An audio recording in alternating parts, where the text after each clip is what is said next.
Was Qui-Gon's meeting young Anakin Skywalker destiny? I believe that it was just like the divine interaction there that brought them to that point. Do you think that the idea of being the chosen one eventually broke Anakin's spirit? I don't know if there was the seed of evil. I think it just all goes back to him not knowing how to fully express himself.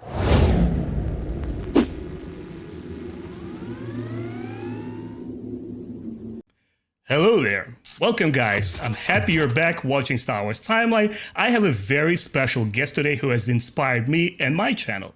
Today we're discussing the staying power of storytelling. We're going to talk about the religious and theological themes in Star Wars. We will compare the prequels and their chosen prophecy themes and Anakin's Christ-like figure to the original trilogy's coming-of-age story and the path of destiny. Of course, we're talking about the Luke Skywalker's hero's journey. Matt, I'm very happy to have you here. It's been in the workings for years. I'm so glad you made it. Please introduce yourself since you're here for the first time. Tell us what your channel is, what do you do, and so forth.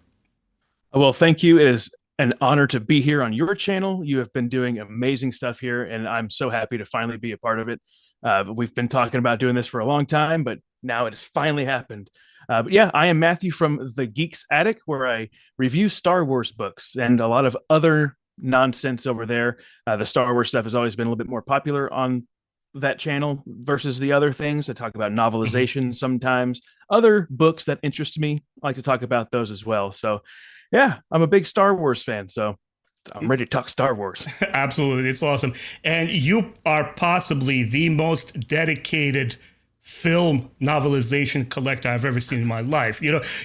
I see your posts on Facebook and you are so passionate about reading literature, obviously reading the Star Wars Expanded Universe, but it's really interesting to see, somebody's journey and how I collected this book and that book. And, it's just so interesting when you connect and your interest intertwine. You're like, hold on a second, Star Wars? Of course we're going to discuss Star Wars.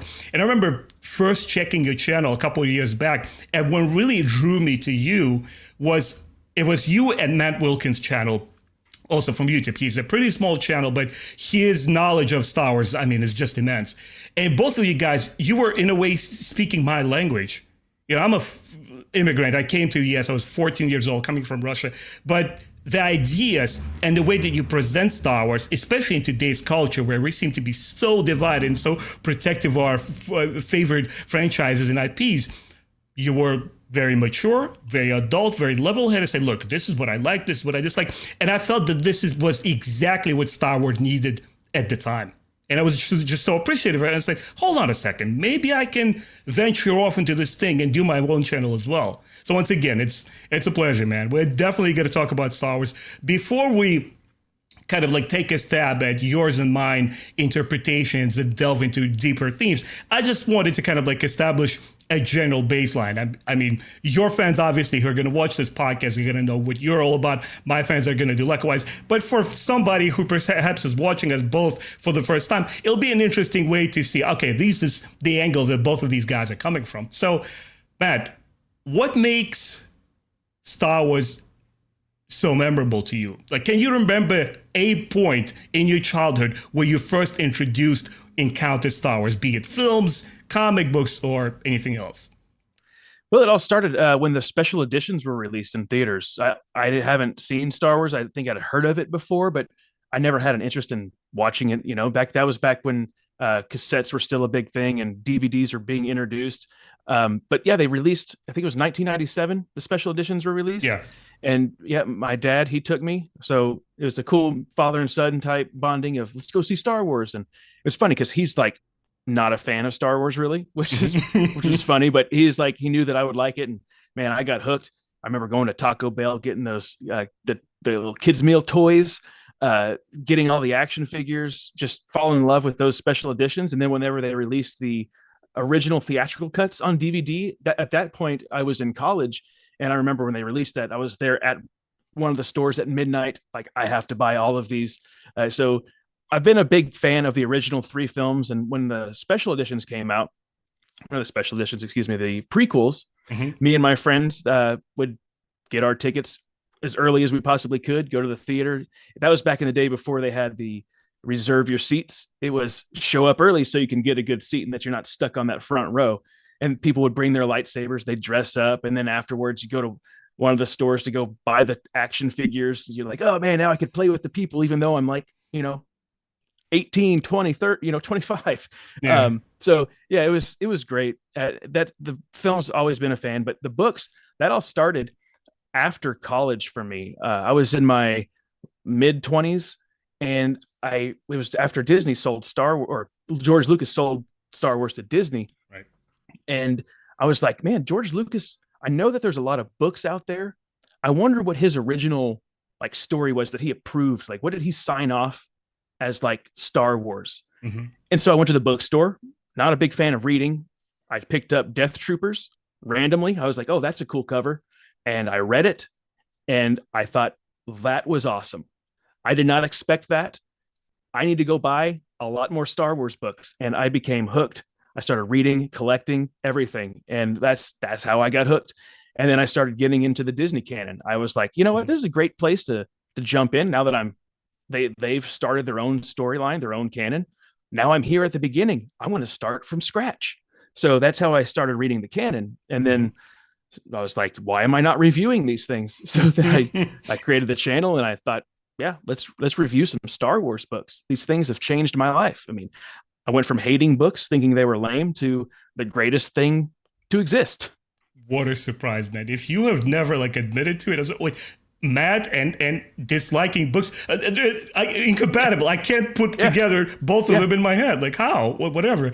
The scenes that you're describing of fans lining up for Star Wars, my first theatrical experience was with prequels. I was already in the States. I immigrated in 1995. So I took my younger brother for the release, but they were already showing on the news people literally quitting their jobs, forming lines in Times Square a week in advance, like sitting with their chips in their chairs. I'm like, what the hell? What is this? I mean, the level of excitement was unprecedented, and I feel that it was never repeated again. Not even with Force Awakens, although it's quite huge, but not evenly on the same level. My personal experience comes from Soviet-era Russia. I'm an 80s kid, and I remember we were the first kids on the block to get our first video cassette player and a TV set. And our dad was very generous. He always taught us to share with other kids, and we would invite kids over from all over the block to watch our, American cartoons and Mickey Mouse and all that stuff. Some of the tapes were without translation. You couldn't get legal copies at all. I mean, yeah, already we started getting imported films like Indiana Jones, Back to the Future, but most of those were dubbed via one makeshift self-made translator. And with three of those guys famous throughout all Soviet Union, they would dub all these movies for you. And one day my dad comes up forward like, boys, I got something special for you here. I'm like, Dad, what is this? These three movies I saw with my friends at work. It's a freaking blast with spaceships and laser swords. You're gonna love it. So we sat down, me, my older brother, and myself. It was just, it changed our lives. And of course, you come here, you start learning all these names. Who's behind this stuff? George Lucas. Oh my God. Now these 1997 come. They're releasing these special editions of these movies. Oh my God, they're making sequels. And it started snowballing from there. And I remember seeing my very first Star Wars book cover. It was right here in this neighborhood where I live in Northern Manhattan. There's a bus terminal, and there used to be this Indian guy and his wife owning a local bookshop.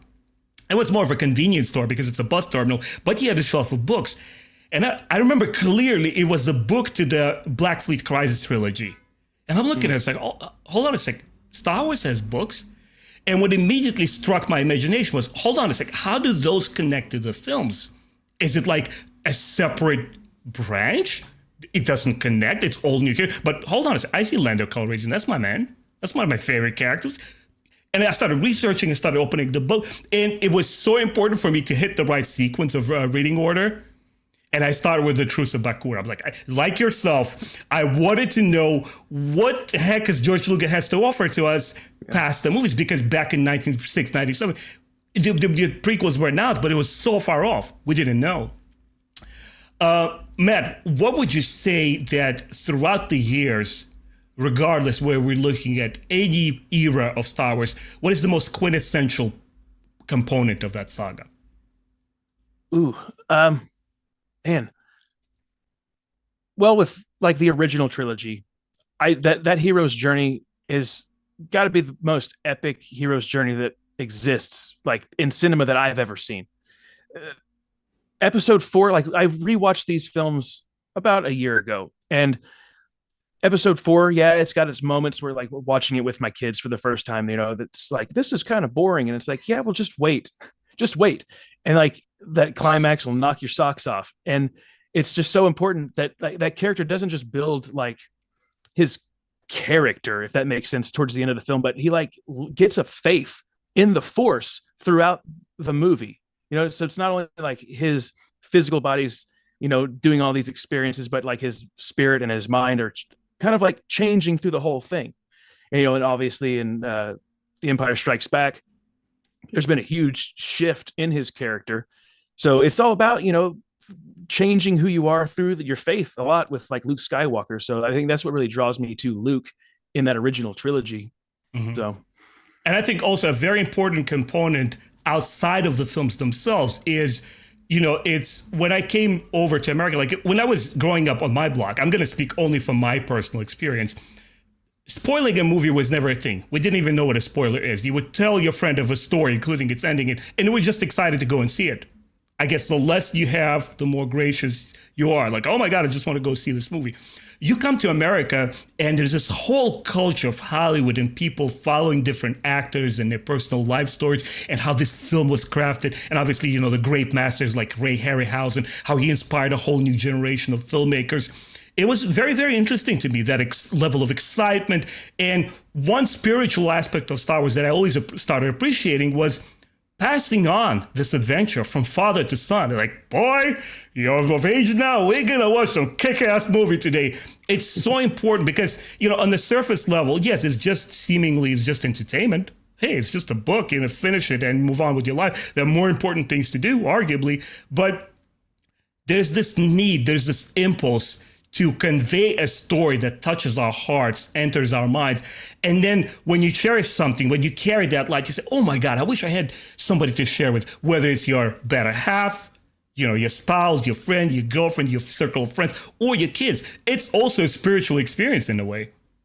Yeah. And that music too, that's a whole nother thing to experience, like Leia's theme. It's just like some of that stuff just kicks you in the gut. And you're like, man, that's so awesome. Yeah.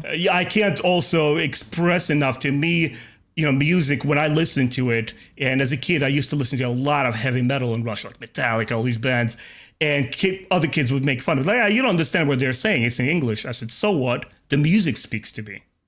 Yeah. I mean, regardless of genres, it's also such a beautiful, beautiful medium where when it becomes John Williams' score, it becomes so rousing. It seeps into your pores. It enhances the scene in such a profound way that I always say that John Williams and Ralph McQuarrie are as much as Star Wars creators as Lucas himself.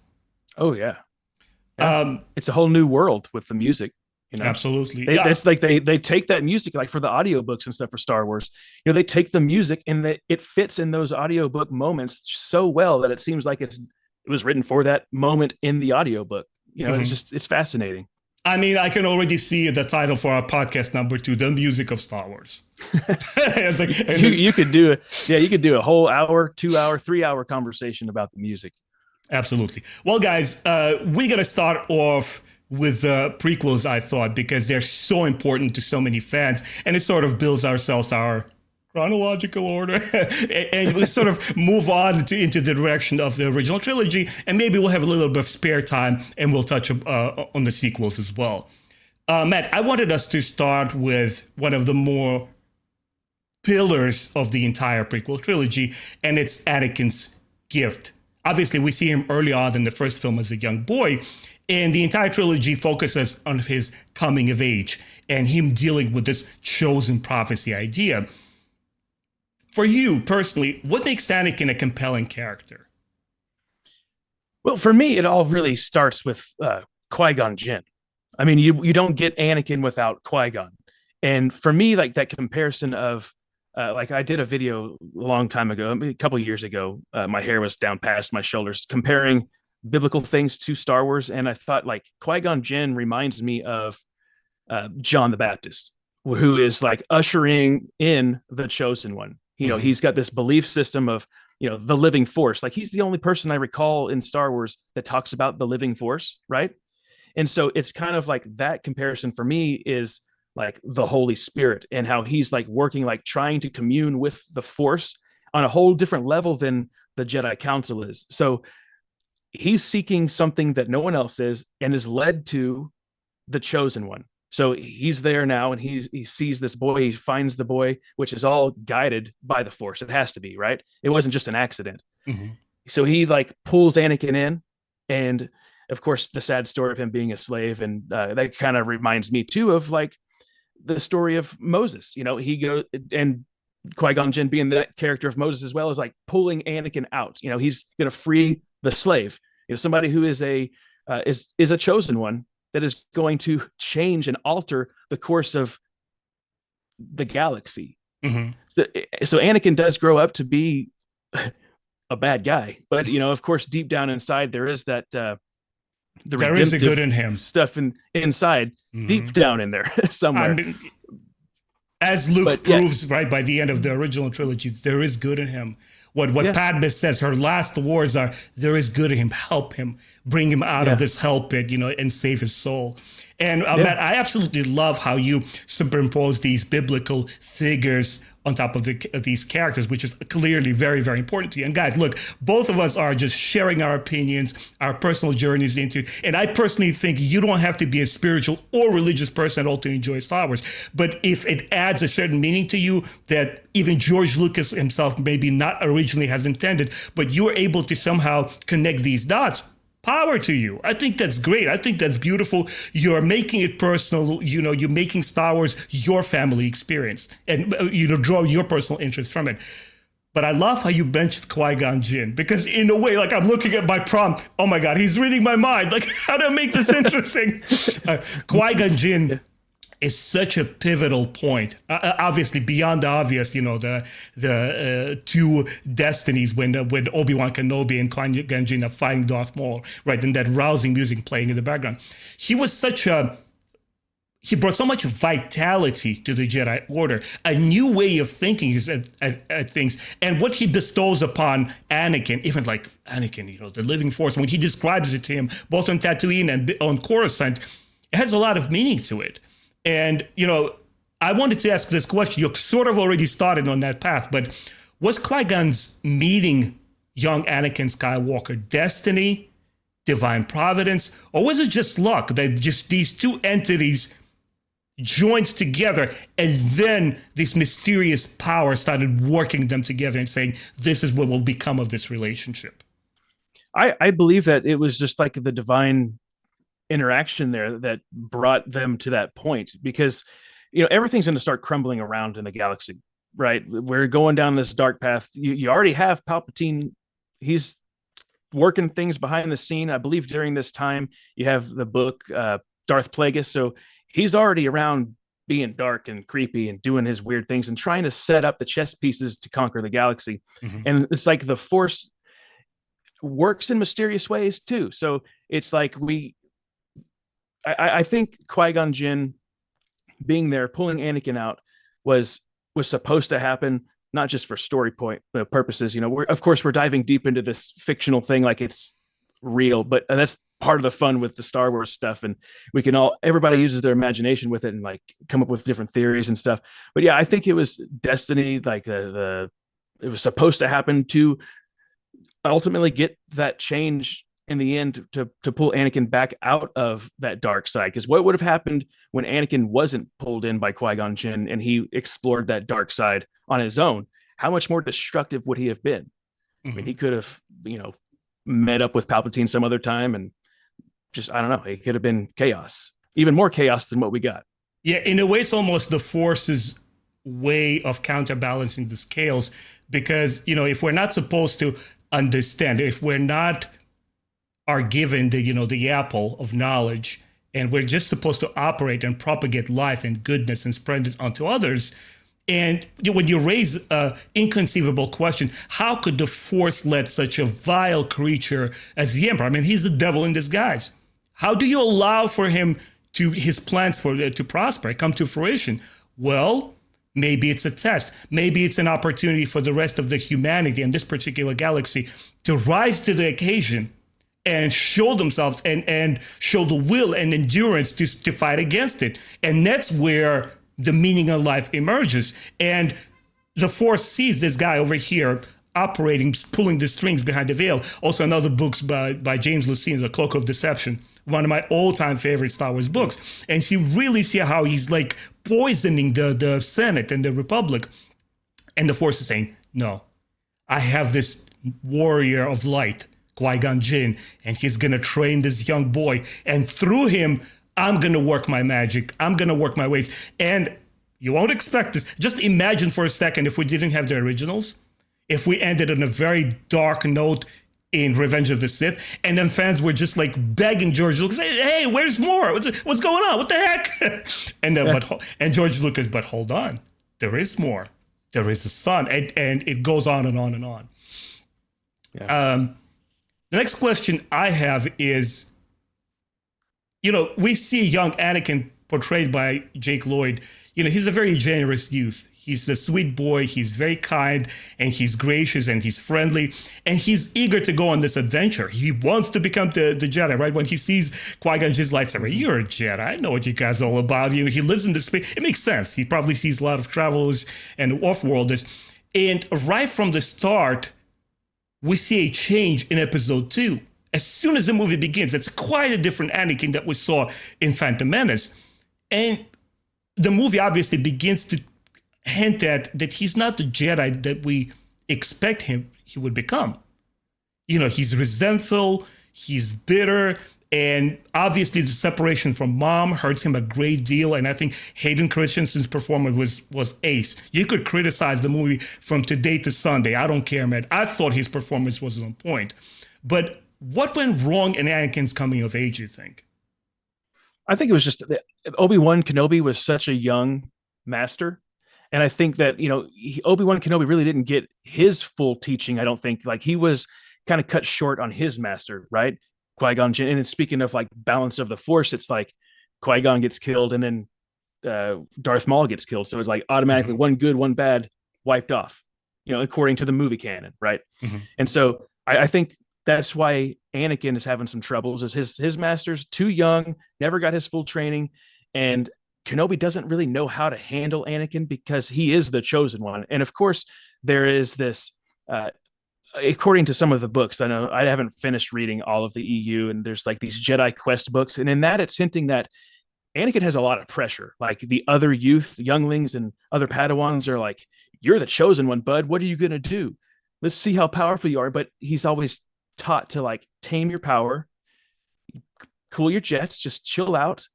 We'll talk about that another time. No, you cannot go on that adventure. No, you cannot go on that adventure. So he's like got this pent up, like too much energy, more than he can handle.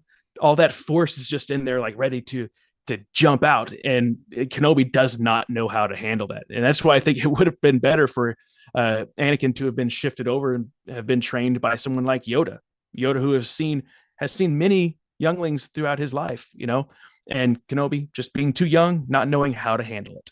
Mm-hmm. I just recently did a short lore video on Ki-Adi-Mundi, but I know I became aware of this fact when I was reading the Dark Horse comic books, Dark Horse, back in the day, the Republic ones, where Ki-Adi-Mundi, as a youth, he was a very, very eager and frustrated young man, particularly also because a part of his species are also, the way that they're brought up.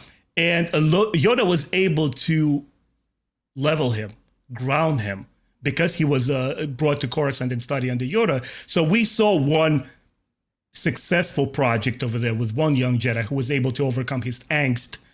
Mm-hmm. In case with Anakin. What do you think was missing from his life when we didn't see him grow up in between episode 1 and 2? Missing from his life? I don't know if like the separation from his mother really affected him that much.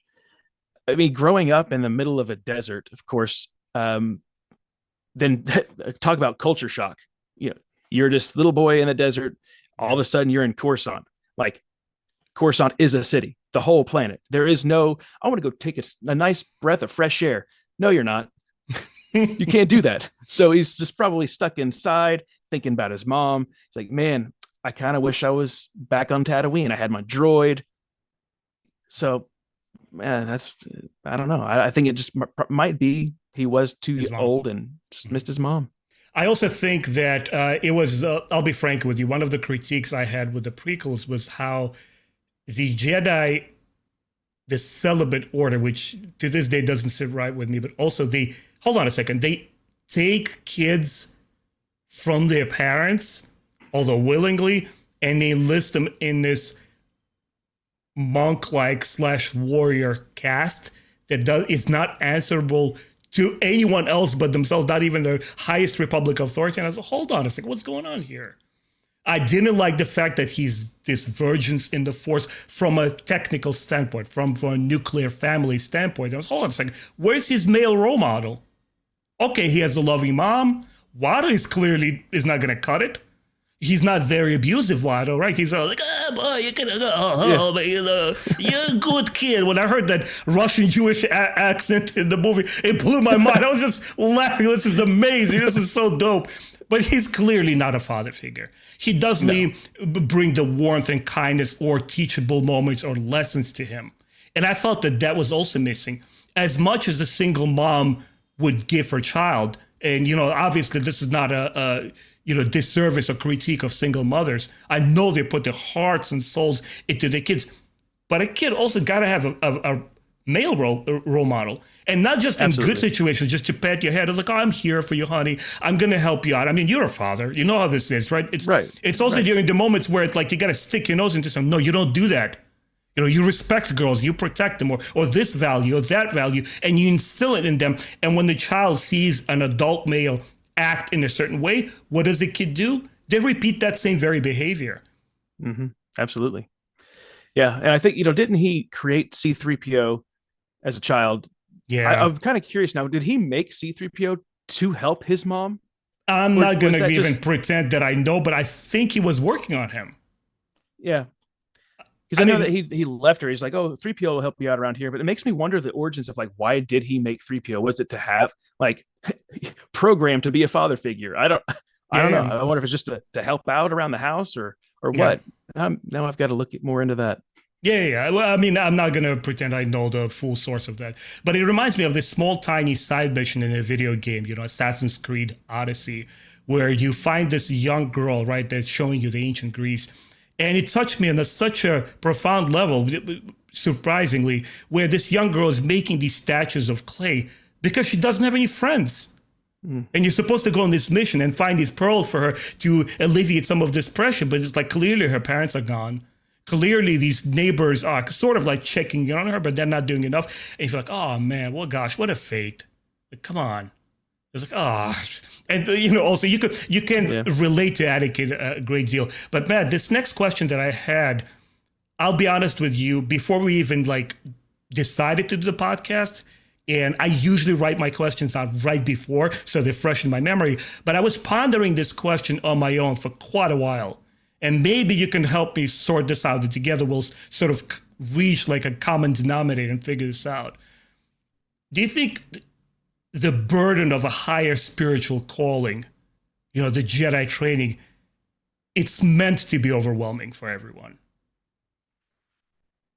I mean, it could be, because they're going to have to face challenges that no one else is going to be able to do. I mean, they're peacekeepers, right?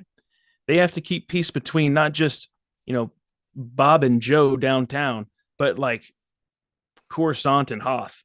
Whatever, you know what I mean? Like they're responsible for making sure that chaos doesn't break out. And ultimately they fail, but their judgment was clouded. And it's tough because, I mean, sometimes the more pressure you have, the more challenge that you have, it could go both ways. It could either make you could collapse under that pressure, or you can exceed and just go right through it and nothing can hold you down. And I don't know, that is a tough question. No, I mean, it is. It definitely is. I sort of revert back to my readings. When I was a kid, I went to a first Jewish school in my small town before I left for the U.S., and we had the Torah reading books. And what I really enjoyed and loved about that book, nothing was forced, it wasn't an Orthodox school at all, and it was very liberal, very open-minded, and it was an invitation. And the rabbi that my grandfather went to Moscow and deliberately, he made sure, he insisted that they bring a very particular type of a rabbi who wasn't burdening kids with too much information at a time, but was his delivery was very important. And, when we did our readings, and I make this comparison to Abraham and when God was testing him, right, when his child, it almost reminds me of this force of saying that life isn't all about picking the sweetest fruit and enjoying and celebrating, because that's how it leads to decadence. Right. Yeah. Most of the dystopian literature in science fiction talks about this. When you provide humanity with all those luxuries of life and all the comfort, there is no strife here, no more struggle. That's when we begin to decay spiritually.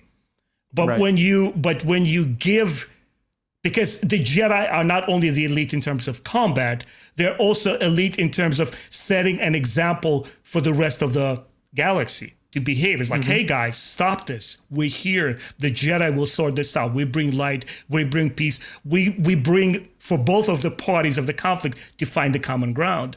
And in order for them to become fully realized Jedi, this higher power, this force is saying, I'm going to burden you with this impossible pressure and see how you deal with it. And only the best come out on top, and only the most chiseled, crystallized diamond becomes the holy one, the chosen one, the Luke Skywalker, whatnot. Yeah. And it makes me wonder too, like with Anakin, whenever he has this feeling that he's being suppressed, like he cannot fully be himself in the Force. So it makes me wonder if he didn't have those restrictions on him, like if he was able to get married and have a family and not keep it a secret from anybody, would he have had those struggles that he had? You know what I mean? Like Coyote Mundi did. I can't remember if it's canon or EU or both. Where it's in the Dark Horse comics, where he's married, right? Mm-hmm. He has kids. Yeah. So that didn't phase him at all. So I think that's due to him like being like his race is kind of dying out, right? He's rare, a rare species. But I mean, I just think if they had that extra little thing they can go home to and stress, like, hey, listen, I've had a rough day at the office or at the council. Let's talk about it. I think that would have been better than trying to. I can imagine them in the council chamber or wherever they are in the Jedi temple, not knowing how to relieve their frustrations with each other. Because you imagine just talking to Mace Windu, like, man, that cafeteria food sucked today, and then he's like, "Be thankful, Padawan." And like, you're like, okay, all right. So they like, who's he going to talk to make himself feel more acceptable or free? I guess. Yeah, it makes total sense because, familial relationships are also balanced by the two. It's never the job of one to lead. You could have a tough, man who hustles, does his hustle and provides and helps his family. But you also have your wife to come in at the right moment and say, no, you're wrong here. No, look at yourself. The correctional course, or just to step in and say, no, that's not how you educate our kids. Let me handle this. And any wise man will attest to the strengths and wisdom of the woman that's at his side. And she's, we have a saying in Russia, is like, she's the one who is providing ammunition. Right? You're the guy who is like watching out, protecting against all the dangers. And she's the one who, without a good woman by your side, no, it's not going to happen. And I totally agree. It's, again, I don't want to mean to sound like a broken record critiquing prequels all day, but the idea of celibate monks, of not being able to form relationships, it's bonkers to me. I can't believe it. I'm like, hold on, how does this connect with the original trilogy, where the whole idea, the whole concept is built on attachments? It's built on relationships. Obviously, when you abuse them, that I think is where George Lucas, his direction, what he was going at. When you're not handling your relationships properly, when you obsess over this woman and saving her, even though there was no evident threat, all the threats to Padme were in his head, in his dreams. Maybe this is the direction George was going for, and maybe I'm not seeing it from the right angle. But for me, one of the most beautiful moments is when Luke relates to Leia of their broken, lost family on Endor Moon before he goes to face off Darth Vader and surrender himself, right? Yeah. It's beautiful. That's what family is all about. And I'm like, you know what? Maybe that's what was missing from Anakin. Yeah, I mean, it could very well be. And maybe that if you look at it like that, I mean, George Lucas could have just easily have said, that's why they failed, is because they were too focused on themselves and their spiritual guidance, not being grounded with somebody else that's not a Jedi, somebody Right. who, it's like force first, family second. You know what I'm saying? So Right. I Right. think, yeah, that could have led to their demise as well. Just no family connection. Right. Even though a tiny nitpick once again in from a dialogue of Obi-Wan Kenobi in his adobe, he mentions to Luke that the reason that the Jedi fell was because a young Jedi called Darth Vader betrayed them. Here, I guess, and it's not something to take away from an author when he wants to shift away, introduce a new concept, or even overwrite and retcon his older material because he's excited about telling a new kind of story where the Jedi become these, high, mightier than thou kind of like entity that something needed to bring them down. Anakin, the devil, was there to do it, to sweep the rug from under them, Yeah. Humans are complex and imperfect beings, right? Our personal growth, our spiritual, emotional growth, it's a lifelong project. Do you feel that the Jedi Order's approach to the chosen prophecy was way too orthodox or steeped in their interpersonal agendas? I think it just goes back to with Qui-Gon being the only one that's seeking the living force. Like, I don't recall, I could be completely wrong, but I don't remember anybody else in the films talking about the living force. So it was like a new concept when Qui-Gon's like focused on the living force. Mm-hmm. And so I think it's just like I guess you could compare it to just like a Protestant type view of like, hey, you guys stick with your traditions, stick with your religious beliefs. I'm seeking the force with my whole heart, my whole being, and I'm going to let it guide me to where I need to be. Mm-hmm. And so no one else is really looking for this prophecy to come true. And as far as I know, I think everybody's just kind of going day to day routine.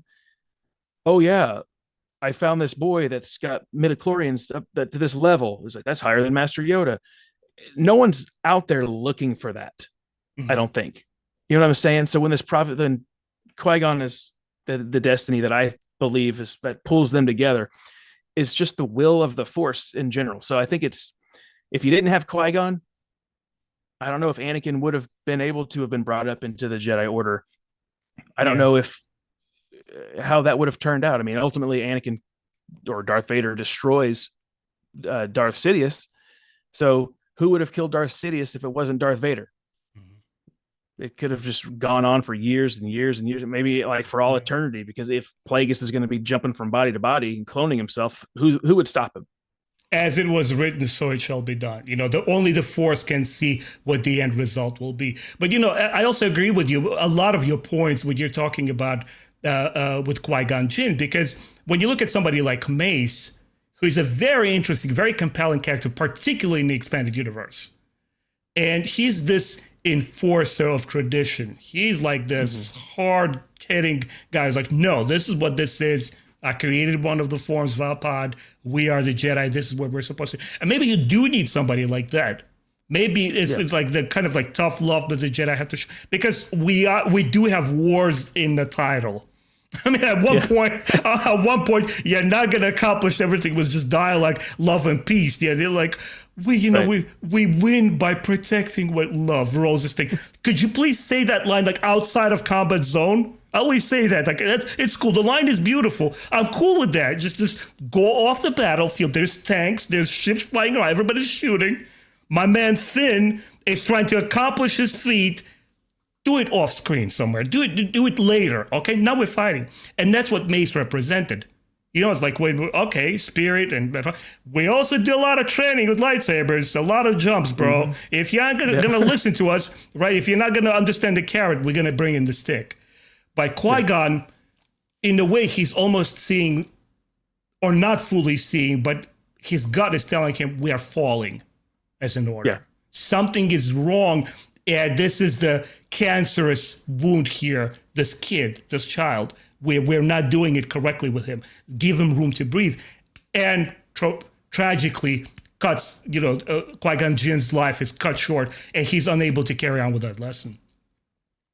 I mean, I can't imagine how Anakin would have turned out if Qui-Gon was able to keep him and train him the way that he was going to, because Qui-Gon was like kind of offbeat. He was doing his own thing. That's like why he wasn't on the council. He just seems to be kind of a troublemaker. Mhm. If he were to have raised Anakin in that way of like trust the living force, how Anakin probably would have been able to tame that and be a completely different Jedi Knight. Yeah. You know, he could have been a different form of chosen one that did conquer the dark before it absorbed the entire galaxy.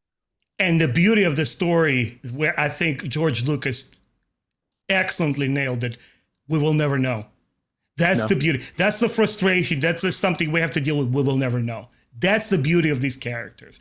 I would say if I critique the prequel films for their execution, there is the diamond in the rough in regards to story. His ideas, his scope. He was so far ahead of a lot of filmmakers of Hollywood at that time. Moving on, do you think that the idea of being the chosen one eventually broke Anakin's spirit, or was there a seed of evil in him all along? I don't know if there was the seed of evil. I think it just all goes back to him not knowing how to fully express himself, and all that pressure from other Jedi apprentices and how would you say that plural? Apprentici. I like pupils. Pupils. There we go. Pupils. Nice and simple. Yeah. Yeah. I mean, his pupils just kind of teasing him, maybe like, oh, yeah, you're the chosen one. What are you going to do for us? What are you going to do for us? So I think the pressure just really did get to him. Yeah. I think that it would be very interesting. And I'm just kind of like thinking on this. It's not in the lore or anywhere in the films. But his missing years are in the books, but they don't see him in films. And I keep wondering from a film perspective, what went wrong in between episode 1 and 2? I mean, at one point you reach pubescence, right? And you realize like, oh, shoot, I'm stuck in this order. I made my vows. I made my commitments. I can't hang out with girls. I mean, that's one of the coping mechanisms there. Like, how do you deal with that? He clearly, like, he's smitten with Padme the moment he sees her. I mean, look, Natalie Portman, gorgeous, right? He's there, and they were also connected to this very, difficult, challenging time as a kid. Of course, he's gonna have his heart for her, like his sweet, innocent child's love. But then when he grows up with her, and I think that all of those biological frustrations also played out there. And I'm not just talking about intimacy. I'm also talking about Obi-Wan hanging over his shoulder, like, no, you're not to have that. Proverbially, no, you can't have this candy. Jedi are not supposed to do that. No, you're supposed to listen. I mean, remember how he admonishes him when they first meet Padme in episode 2? I mean, he treats him like a total buffoon. And Anakin's like, hold on a second. I don't have a say in this. I know I'm a Padawan, but I'm training hard. I'm delivering the goods, right? If you check out all the books, Anakin is a very capable Jedi. Look, why are you treating me like a complete fool? Like, you can understand some of his rationale, right? Yeah, it's embarrassing. And I think, didn't that lead her to kind of talk down to him as well? It's like, oh, if he's going to talk down to Anakin, I guess I could do that too. Yeah. Like a child. Yeah, exactly. Yeah, I think you're right. I never thought about that point of it, of just like all that frustration of not being able to release those frustrations for the just love, intimacy, just all that stuff that you mentioned. He's supposed to, you have to oppress it, and not even knowing how, like, what to experience those things to begin with. So I think that could have led to a lot of frustration within Anakin. And then when he gets older, he's like, you know what? I'm going to do what I want to do. I'm the chosen one. I'm going to do what I want. Yeah, I mean, when you repress your emotions, eventually it just fires off in a whole kind of different ways that are not healthy at all. And, it's okay to talk about intimacy. It's okay to be able to covet someone even. I mean, that's what we do as human beings. That's how we propagate. That's how we form families. And once again, coming back to relationships, and he was denied that. Yep. Okay. All right. That's where we're going, George. All right. That's the movie. We'll roll with that, I guess. But I remember, maybe because I was a little bit older, I was 19. My English was like already okay. I could watch a movie confidently, understand most of it. When Obi-Wan Kenobi calls Anakin a pathetic life form aboard the ship, I'm like, hold on a second, did I mishear something? I was like, what? What's going on? Are you serious? Is this the order that this kid is going into? He's done for. That's that whole like contrast between Qui-Gon and Kenobi, and like raising Anakin up to be the Jedi. You got one, it's like, this kid is something special, and the other one's like, This is a pathetic life form. So that's the guy that raises him, the one who calls him a pathetic life form. Yeah. Well, obviously, I know I'm exaggerating. Obviously, we see it later episodes. You see a real love and commitment that Kenobi shows for him. But we're just kidding, guys. Just like a little bit of humor. I think it wouldn't hurt. When tragedy befalls us, people, and I think that also relates to the non-religious types, we always scream into the darkness, and we say, God, why? What have I done in life to deserve this punishment? Why did this happen? And our minds seek order in moments of great pain, and we seek shelter and rational explanations, and we just want to put everything back into the shelves and make order out of chaos. And I think that's experience that most of our listeners can relate to. Again, you don't have to be a devout religious person to experience that. You sort of like look to the sky and you ask whoever will listen, why did this happen to me? I have not hurt anyone in my life before. Why did Anakin betray everything he was taught? Oh man, he just had that rebellion in him. I think it was just such suppression that one day he had enough. And he's like, I'm going to do it my way now because your way has brought me nothing but frustration. Mm-hmm. So he lets loose and he just goes after his will, not the Force's will. So I think I don't mean to be the guy that's always like tying it into like a religious type of thing, but I mean, the Force in Star Wars is a religion, right? The mm-hmm. Jedi right. are monks. Right. So like they all follow the Force in different ways. And Anakin, he's ready to stop and do it his way. Stop listening to that living Force. I don't know if he ever was raised to believe in that sort of thing. So he's like, I've been taught to keep it in, oppress it, and not use it. Mm-hmm. Now you're going to tell me, I'm not going to listen to you anymore. I want to have my wife. I want to have my kids. Now I want to have this galaxy. So he's just going to take it. Exactly. It's just, you exacerbate his frustration. He goes from, and it's never enough.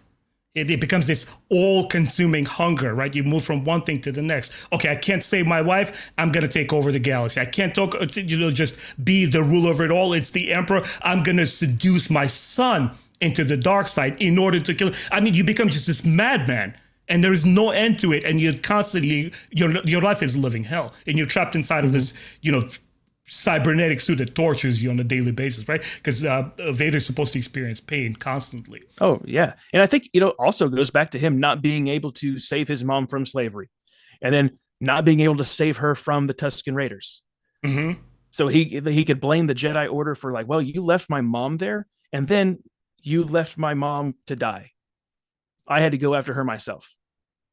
Yeah, I mean, it's totally legitimate because the question you might ask when they pick up Anakin and you see this roll of a dice, obviously George wants to show us that there's this play of fate and Qui-Gon Jinn manipulates it because they know this kid is special. But a lot of us in humor, but also logically say, hold on a second. You got this yacht. You got a princess royalty aboard. You couldn't intervene on the behalf of Tatooine slaves and like, what's up with that? Okay, the Phantom Menace. We got things to deal on our own planet. But it's over in part 2. Okay, can we give the Senate room for attention and address what's going on Tatooine? And again, you could say that, there's many vast things going on through the galaxy, blah, blah, blah. The Jedi Order can't be everywhere all at once. But it sort of supports Anakin's case from one point because protecting your mom is not a selfish thing. He's not doing it for himself. He loves her, right? And it's also a commitment to your parent, to somebody who raised you. On one hand, you have this young woman that you love. You have your father-like figure in Obi-Wan Kenobi who chastises you, but you still love him, right? Anakin loves him almost to the bitter end, right? Mm-hmm. Before he converts to the Darth Vader at the end of episode 3. And when you're putting your heart and soul and everything and you make these vows, you make these commitments, you don't associate with women, right? Because you're supposed to be celibate, no relationships, no family. And this is the results. These are the fruits that I pick for doing all this hard work. My mother is killed and you guys do nothing. Forget this. I'm just going to go AWOL. And it breaks him completely. Yeah. And I think George probably could have done a little bit better job of making it more noticeable that Anakin is going down this darker path. And I know he did there's moments in there when he did take out the Tusken Raiders. It's Mhm. like, oh, there's a dark moment. But if you like start to really dissect it and look at it, you could see from Anakin's point of view when he shouts out, "From my point of view, the Jedi are evil." Like, and you play back everything in his life that was taken away from him, and being told like, just calm down, and how you had mentioned, like, how he puts him, like Obi-Wan puts him down in front of Padme, and it's like, man, that's embarrassing. Like, he just really is treated like a child. You can see where he's gonna be. I'm tired of it. I'm done. Mhm. Last question I have on the prequels before we move on into the original trilogy. Do you like George? I want to stress a point and say that we all evolve as human beings and artists. We grow, our ideas change about the world, about ourselves. And this is not in any shape or form a knock on George Lucas. As far as I'm concerned, he's my grandfather. He gave me something that I'm so grateful and respectful for. And I will always champion the prequels, even though I don't particularly find them very well executed films. I will champion them because George Lucas did them the way he wanted to do. And he wasn't pressured by critics, by fans, by catering, what's popular, what are the modern trends, what are the fads, what are modern cultural movements. I want to make the movies that I want to make. Take it or leave it. And always respect for them. With that preface, my next question is, do you like George Lucas's own explanation for the original 6 films that he made, that they are about the fall and redemption of Anakin Skywalker? Yeah, I agree with that statement. I think and like how you just said that preface there, George Lucas, he changes over time like we all do. He had a different way of telling stories. And I know people like to blame, like, oh, he was just surrounded by yes men. That's kind of fine to an extent when it comes to his story, like wanting to tell it the way he wanted to tell it. And I think he did a good job. Yeah, there's some annoying things in there for some people, and other people are going to love those annoying things. You know what I mean? It's just like with all Star Wars, all things that people enjoy something and some people don't like it. Like, that's just all personal preference. I always enjoyed the prequels. There are things about them that kind of drive me crazy. I think maybe the dependence on CGI was a little bit too much, but he was doing something that no one else had done. He was pushing the boundaries. He was like, yeah, all these characters are going to be, I think he called them cyber characters. He's like, yeah, that's a cyber character. You're like, what? Because we're used to saying like CGI or motion capture or something like that. But yeah, he's got all of these things that he's trying to do different. And I think he was successful. I mean, those were big films. People love the prequels these days. Yeah, I think a lot of people definitely bashed them back in the day. The weakest one for me is probably Attack of the Clones. I like episode 1. Episode 1, probably the most watched prequel for me. I don't know why. It's just like a comfort movie. So I think he did a fantastic job with the way he did it. It was entertaining. It was fun. He brought us amazing characters in the prequels, like Qui-Gon Jinn, just in one film. One of the coolest characters in all of the Star Wars, for me at least. Portrayed one of the coolest actors, right? Liam Neeson, my boy. Yeah. I love him. Yeah. I have a somewhat different perspective, which is, you guys could blame it completely on my own bias. And that comes from being a kid in a different part of the world, watching these movies with my own dubbing, and nothing but my own imagination firing up on those movies. I used to watch them every freaking day, man. Literally every day. I knew every line of dialogue, every frame, every shot that's going to pop on the screen. I mean, we even had rumors in Russia when those 4, 5, 6 episodes popped out. We had a myth that there's 22 Star Wars movies and we only got 3 of them. Oh man, I saw them. I saw that part, and that's before what? Where's the tape? Like, what the heck are you talking about? You know, it's just weird. But and I just had this exchange today on Facebook with this lady who was like, what are you talking about? This is not Palpatine is not your character. George Lucas had Palpatine name way back in the novelization of A New Hope, 1970, yada, yada. I'm like, hold on a second, lady. I'm not talking about George Lucas and his creation. I'm not critiquing it in any way. This is my argument for all art. Art is meant to communicate. When you release it upon the world and audience starts interacting with your piece, making it thus art, it also belongs to us when it's in the public eye. How I interact with art, how I interpret it, how I envision it, how I internalize it, it's nobody's business to tell me how to do so. It's a very intimate process. I was going by only what I saw on screen and the ideas that I made of these mythical Jedi and the Emperor who looked like he's hundreds of years old. His face is unnaturally shriveled, not lightning force, unnaturally shriveled, and he's just this vampire that absorbs everything in his path, including this young prospect, right, Luke Skywalker. That when I saw prequels, I was 19. I had no preconceived notions what it was going to be. The term prequel was very confusing because a lot of us didn't know what the heck it was going to be. Here in New York, we're like, oh, are we going back in time? All right, cool. You go into theaters to be excited, to be enjoying it and celebrate Star Wars.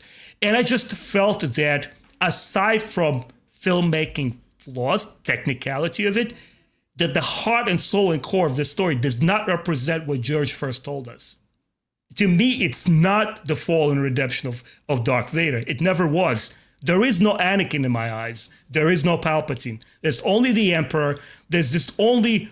I mean, when I first saw in 1987 Darth Vader on screen, it's world-changing. He's this imposing, medieval-looking Dark Knight with a glowing lightsaber that is about to kill this guy that you want to be as a kid. That's my Star Wars. And I don't think it's anybody's business to knock me for seeing it my way. So for me, it was always a hero's journey and this young nobody kid who is not special. They're not the special level 9,000, Super Saiyan level 4 blood in his veins. He's a nobody who attains power through great sacrifice.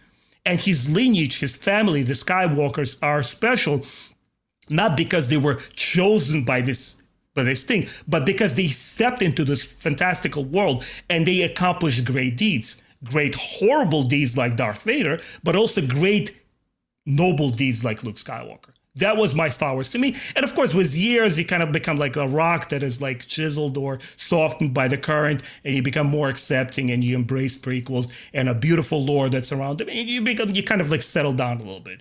When you're 20, you're right. You're ready to fight your own personal war. Oh, this is not Star Wars. When you grow, you're a little bit less tense. You're like, hey, man, let's talk about this. All right, cool. Qui-Gon Jinn. All right. Oh, Disney Star Wars. I kind of like, right? You become more receptive. Right. Right. And I think it also comes with age too. I think when you experience these things, yeah. For me, seeing those special editions, I think 1997, I was like 12. So when in 1999 came out, I'm still a kid, and so it was easier for me to connect those. I shouldn't say easier, but like it formed in my mind differently. It was like, oh yeah, so that's Vader when he's young, he's kid, and then we see his downfall. I think it's just maybe a different connecting of the dots for me being younger and seeing it like that. But I completely understand your take on that. Yeah. I was going to joke around and say, well, you're wrong, but you're not. No, I understand. You make a good argument. I could definitely separate how I see it as how you just described it. And because they are two different vibes completely. Absolutely. Yeah. But I guess probably when I saw it, I was just able to be fine with it, I guess. My younger brother was 8 when he saw by the way, I saw every prequel, every opening weekend in theaters more than once. So at least that. My younger brother loved Phantom Menace. He was 9. He hated Attack of the Clones, and he disliked Part 3 because for him it was too long. He's like, I want to go home. Okay, all right. But he loved Phantom Menace. He remembers that clearly. Moving on to Part 2, let's a couple of questions I want to throw at you from the original trilogy. A New Day dawns, obviously. We have, like the title says, A New Hope. Luke's first encounter with the Force in Kenobi's home. It's a very, very central theme in terms of lore, in terms of spirituality, and the topic of our discussion today. Do you remember your first understanding of the Force, the way that it was told to you in a Star Wars movie? I really don't. It might have... See, that's a tough question right there. I don't know. I think it was just kind of like when I was watching that special edition when I'm 12 years old, just thinking, oh, that's neat, that's cool, whatever. I don't comprehend it. Like maybe it probably came along probably in Empire Strikes Back when I rewatched it like later on in life, as in before the prequels come out, you're like, all right, I time to rewatch these movies. Mhm. So you rewatch them and you're like, oh, okay, so it's kind of like a magical power that you get through your faith in the Force. Mhm. So it might have just been a rewatch of The Empire Strikes Back. That's what I'm going to go with. Mhm. So, because I can't pin it down exactly with that. That's a tough one. I remember believing myself to be a superior filmmaker when I was a kid, and it was for me fun identifying all the errors they made in Star Wars. Because when Darth Vader strikes Obi-Wan Kenobi, 1 second he's here, the next second he's not, and there's not even the body. Mistake. They made a mistake in the movie. They Oh my forgot god! to put his They they forgot forgot to to put his it. body there. I didn't comprehend it when Luke is pulling at his sword in that Wampa Red at Hoth. 1 second the lightsaber is there, the next is like mistake. That's clearly a mistake, but it's cool. I love the movie. I didn't get it. I had to rewatch them, and later on, I just that's magic. Oh, that's what Yoda is talking about in that swamp thing. The little green dude. He's talking about magic. Yeah. How clever. I finally figured it out.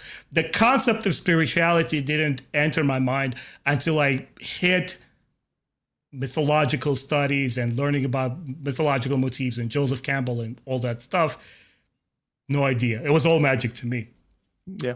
But I mentioned earlier that Star Wars is a family experience, and you'll probably attest to it as a father that children absorb material very differently than adults. And do you think a movie should explain its ideas clearly or leave room for interpretation and make the younger audience work a little to figure out the meaning? I prefer the second option. I like it when it's left open for interpretation and you can fill in those ideas because it's like a great exercise for your brain, to be creative, to create your own backstory. It's a lot of fun. And that's where a lot of people have those still. I mean, I just made a post the other day about my headcanon with the prequel or the sequel era with Rey.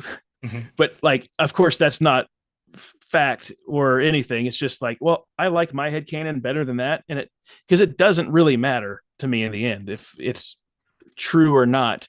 But yeah, I like it when the kids they watch the film and like, oh, so is this how he became the bad guy? And it's like, no, not really, but I like your theory on that. Mm-hmm.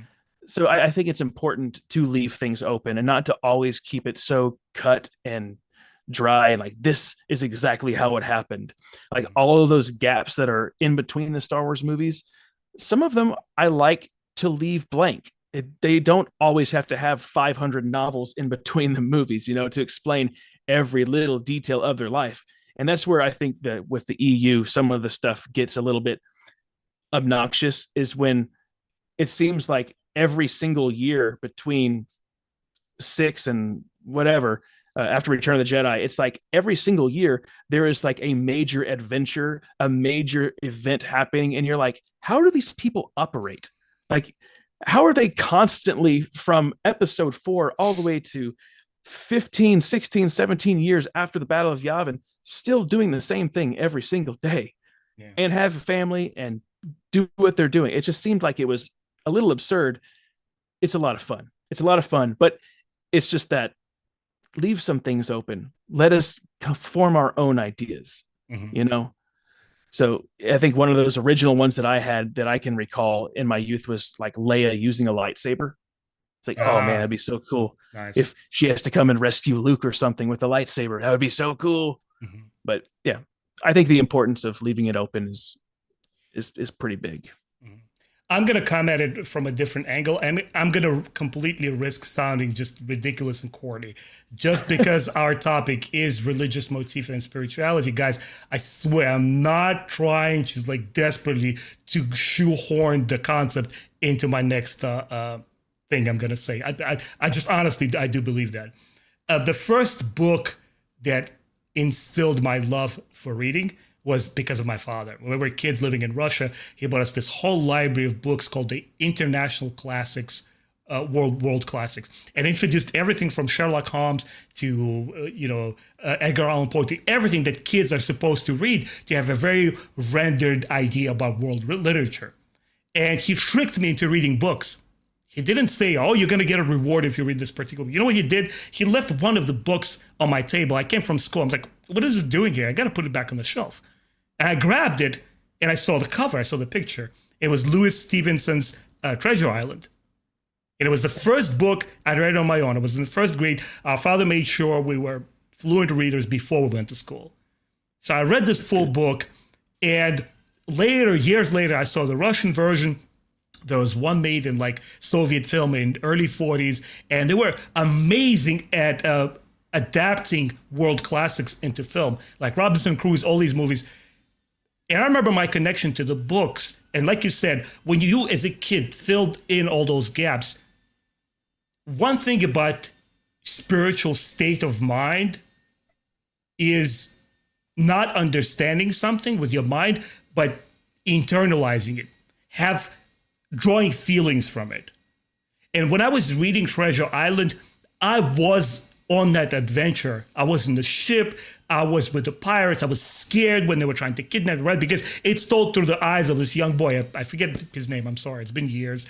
But you see the story through the adventures of this young kid. And when you draw these mental pictures of this world, in a way, that's so transcendental to a kid. In a way, that's a very spiritual experience.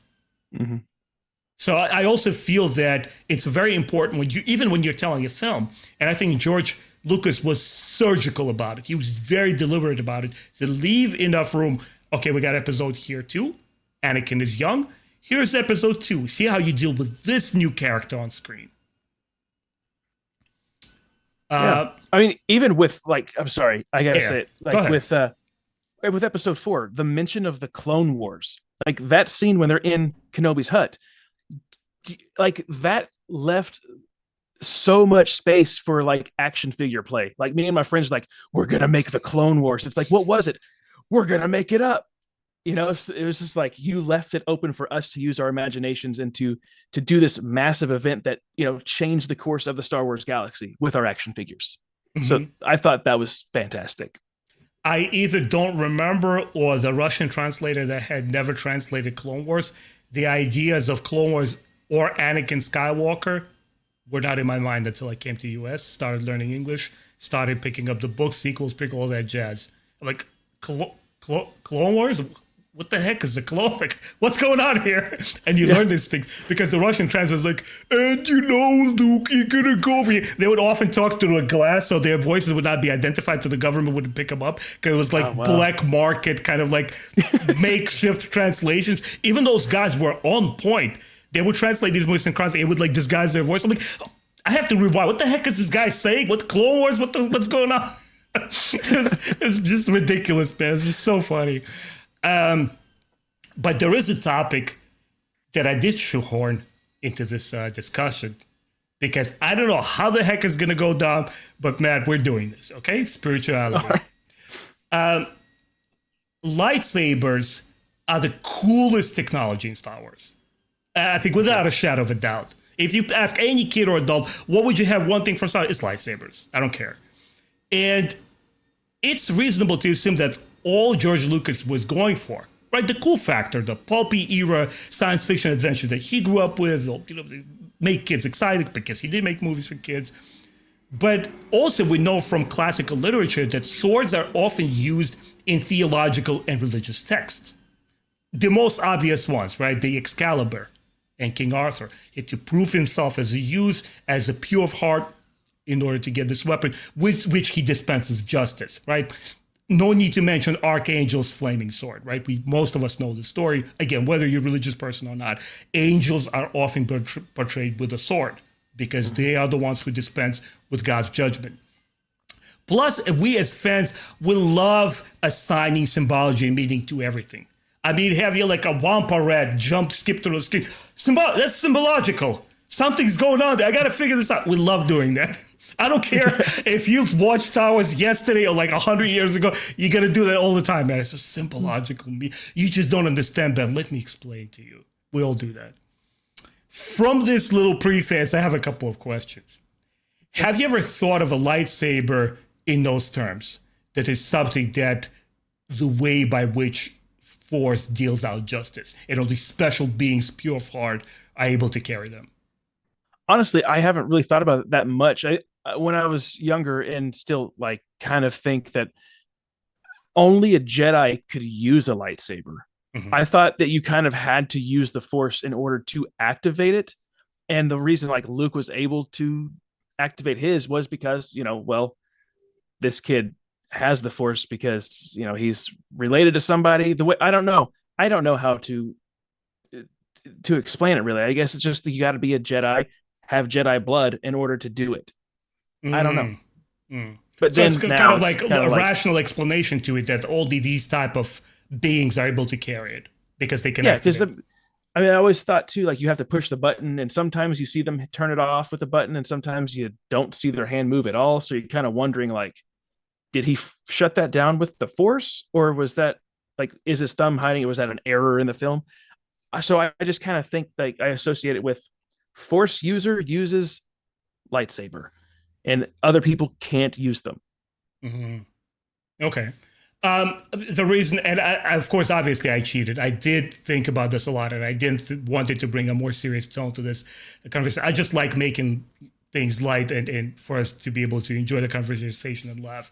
But one of the art pieces that I absolutely love, to me, that art piece is almost as important as any Star Wars film, and it's the poster of the Return of the Jedi, where you see only Luke's hands holding the lightsaber. Oh yes, it's tremendous. I love that poster. It's absolutely amazing. And when I sort of in the beginning, when I started going to CUNY College here in New York City, and later in my art school, I did a lot of humanities courses, a lot of art history, theology, classical Greek philosophy, and all that stuff. And I looked at that poster with sort of new eyes, and you always rediscover your favorite things when you watch them over and over again. When I saw this poster, I said, hold on a second. That's Luke. He's the lightsaber. He's the light. It's perhaps me assigning meaning to which original creator did not intend, but it's almost like the poster shows you complete total darkness separated by a shaft of light. And yeah. I'm a very imaginative guy. I like conjure up these scenes in Star Wars that never existed, of kind of stories that I would personally like to tell. And I just can't help. I always return to this scene, which I replay for years and years and years, where in some distant ancient past, where hardly anyone knows these Jedi, atop of this pyramidal-like giant building in a Coruscant-like heavily industrialized world where nothing but darkness rules, there's these shafts of lights that just emerge, and it's an announcement of a divine power saying, we're here. We're going to save you. And lo and behold, I stumble onto the Tales of the Jedi comic book cover with Ulic Qel-Droma. I don't know if you recognize this one, where it's nothing but lightsabers aligned. And my favorite dude from Star Wars, aside from Luke Skywalker holding his thing, I'm like, oh. Well, smarter people and artists obviously thought about it ahead of me, and there you go. It's a pretty cool way to look at it.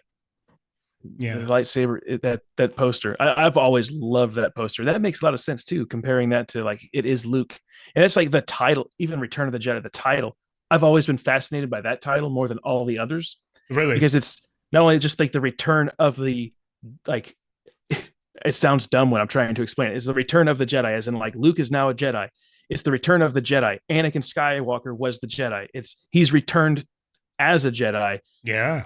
It sounds dumb to try to explain, but it makes a lot more sense and is more profound in my head. So I think it makes total sense. It's not dumb at all. I think it sounds absolutely, you're nailing it. It's us interacting with art in a way that makes sense to us. Yeah. And if George Lucas intended one thing, open up the Ralph McQuarrie book. I have it here on display. The you guys can see it over here. Gorgeous art. And you see how the artist plays on the storyteller's imagination and puts his own meaning into things. And perhaps that was the exact intention of that poster. We apologize for not naming the artist, who created it. I'll look it up after we go off the air. But maybe that was his intention. to how do you show a presence of the power without it literally being on screen. I'll give you another example. My favorite, all-time favorite American film, which I grew up with in Soviet Union as a kid, is Ben-Hur. It is a jewel upon the crown of American and world cinema. It is absolutely immaculate. It is as great of a universal story that any person can look at and see themselves in as it gets. And do you ever see Jesus in that film? Not once. You see his hands, you see him from the back, you see him from a distance, and yet he penetrates every scene of that film. And that's complete mastery. And you see the intention there that, once again, you could be an Arab, worship Islam, a Jewish person like me, a Christian, Baptist, whatever. You will understand what the story is telling you. You release the sword of hatred from your heart and be at peace. It is so eloquently, so beautifully done. Guys, I don't care. You could label us corny. I will make a comparison between Ben-Hur and very much that poster. Maybe there was intention of both artists. Yeah, very well could be. It's been a while since I've seen that film. I need to watch it. I have it on Blu-ray. For me, it's my task to watch it every year, but because I constantly rediscover new things. It's immaculate. There's nothing in that film that I could pinpoint that is not perfect. Yeah. As you guys got the gist of it, we think that visual language is a huge part of Star Wars. Oh. Could you think of a scene where the lightsaber is a symbol of spiritual energies manifesting themselves in our physical realm? Can you say that one more time? Could you think of a scene where a lightsaber is a symbol of a spiritual energies manifesting themselves in our physical realm? Man, I don't. Would you be able to answer that question first? Do you have an answer for that absolutely. One? I've got to think about that one for a second. I absolutely do. Maybe you'll riff off of me and see where I'm going. Maybe I overcomplicate my questions because I try to sound too smart. But Ben is going to type out this question. It's going to sound dope as hell when we launch this podcast. But the idea I had was where the most obvious example is when they did special editions of Star Wars, the original saga, and George went back and recolorized the lightsaber to show a distinction between blue and red, which was there before, but not as pronounced. And you start seeing of visual cues as symbols, something that just doesn't help tell you the story visually, but might have higher meaning. And once again, I gave us the preface, I gave us the warning. We all love to withdraw some kind of conclusion of higher symbology in the Star Wars.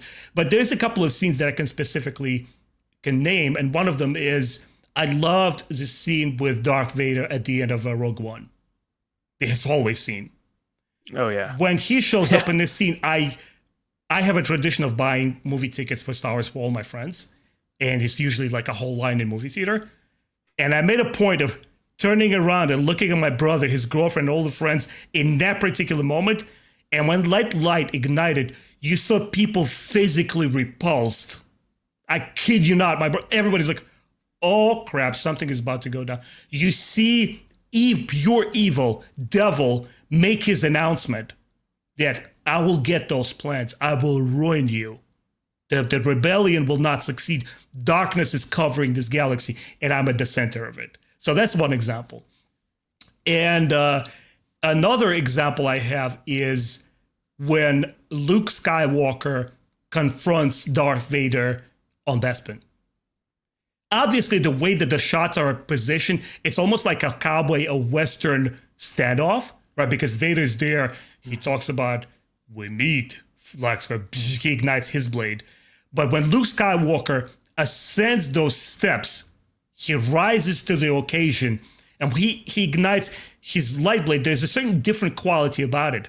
It's not menacing or brutal in a way. It's it's slow, deliberate, and he's saying, I'm answering the call. I'm rising to the occasion. I will stand, confront this evil. And obviously, it's more diffused, more pleasing to the eye blue color. That's another manifestation of the Force or spiritual energies working their way through Luke to say, he is the boy. He's the chosen one. He will restore balance to the Force because he's not afraid. He rushed off into things. He's made a whole mess of it, and he made mistakes. That's why he's gonna go back to Yoda and apologize. Like, oh, I rushed off into it. He's gonna suffer. His hand is gonna get cut off. But at heart, he was right. So that's what I mean. Some kind of like certain scenes that you could see and say, wow, there's something more going on than just literal stuff. Yeah, I think with the original trilogy, those lightsaber moments, all of them are way deeper and have that symbolism than any of the other Star Wars films, except for like what you said with Rogue One.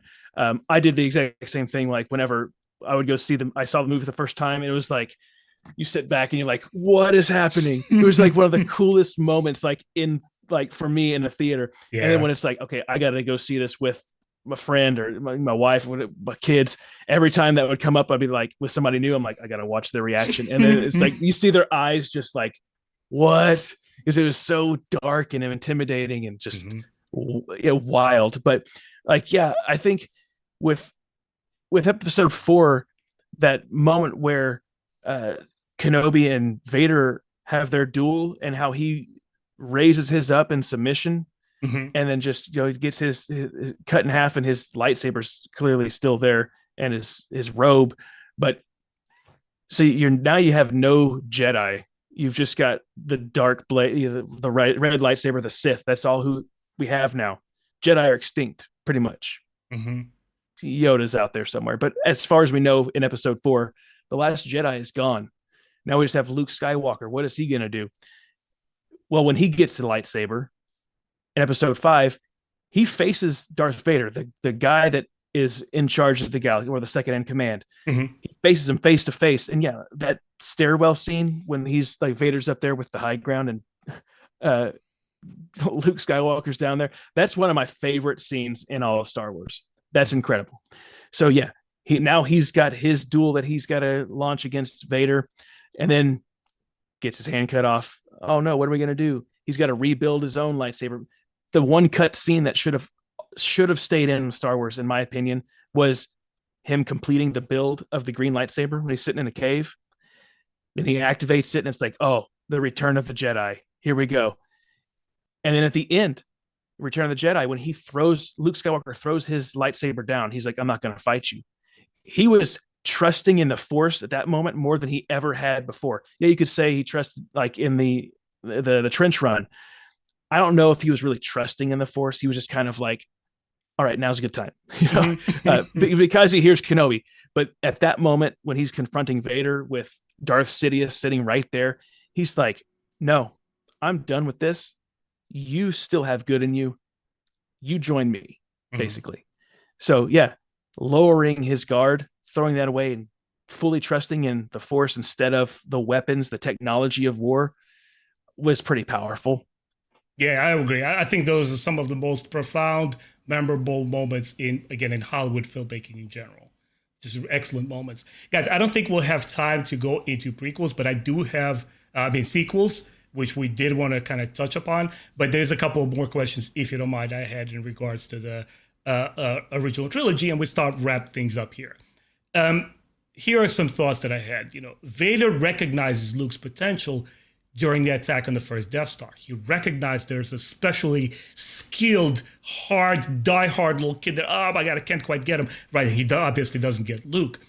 However, it's only in episode 5 when the Emperor reveals, he makes it known. It's like both of them know that there's this child of Skywalker, but he makes this official. He says, we have a new enemy. Right, beautiful Ian McDiarmid's voice. He said, his name is Luke Skywalker. In your personal view, at what time precisely does Luke's spiritual journey begin in full? It's got to be in between 4 and 5. I think it's like before Kenobi really comes to him and is like, go see Yoda. Like, I think there's a moment in there somewhere where he's starting to make a shift. Like, he believes in what Kenobi had told him. And during that time period, the Force, I don't know, like relate it to like spiritual stuff again, like he's like baptized with the Force, and the dark side, these demons, the devils, they see it, they feel it. And so that's where Sidious, Palpatine, the Emperor, feels that imbalance in the Force, because now there is balance because it was weighing heavy on his side. And so he can feel, he's like, disgusting. I can feel it. I can feel the light. Ew. Yeah. So that's when he's kind of, got to go to Vader and it's like, there's something that we need to talk about. Yeah, so yeah, I think it could have been like during that time between 4 and 5. And of course, it's going to increase whenever he meets with Yoda, but which is kind of like a trial though for him too. He kind of seems like he wants to give up in certain parts, and but I think that spiritual journey started somewhere between 4 and 5. I sort of revised my view on this particular element because as a kid, obviously, again, you interpret everything literally, and the Dagobah seed, because it's like a one-on-one brief lesson in episode 4. We don't quite get into the Force that much. We just know, we become aware of it. Like, oh, whatever. I told you earlier that I was confused by the visual representation of it. As a kid, you see Dagobah, it's like, okay, he's telling him about this great night. He's teaching him, Luke is lifting rocks. Clearly, he's doing something he was unable to do before. But now that a way that I look at it is, how the youth always charge into life, like young athletes, and they exert their body to the limits, and only later on they begin to see the effects of their decisions. Mm-hmm. So to me, when he's there on Dagobah, like, yeah, but I'm here to meet the great master. Like, who the hell is this little green dude? It's like, can I meet him? He bumps his head.